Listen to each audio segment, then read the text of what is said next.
Thank you, Mr. Chairman, and thank you, Judge Barrett, and your family for being here with us today for this marathon questioning. Thank you, Senator Durbin. Appreciate it. I would like to respond to two of my colleagues quickly before I ask a few questions of you.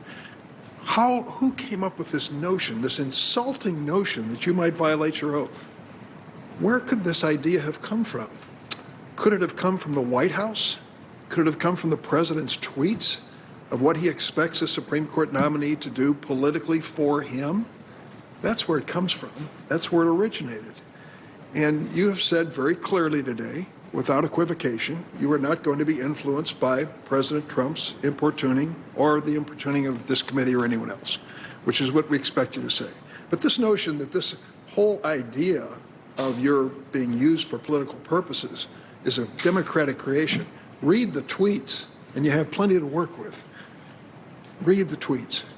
The second thing I would like to say is I'm not going to spend a lot of time defending the Affordable Care Act, although I think it's the most important single vote I've cast as a member of Congress, period.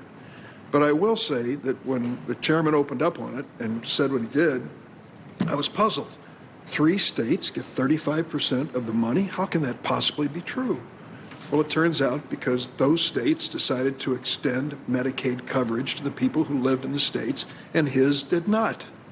And as a consequence, fewer people in South Carolina have the protection of health insurance, and those that do are paying for their services, and those that don't are not, which imperils hospitals and others in the process.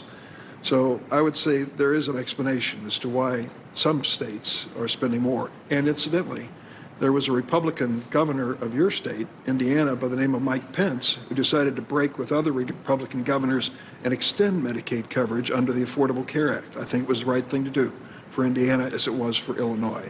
But that's part of the reasoning.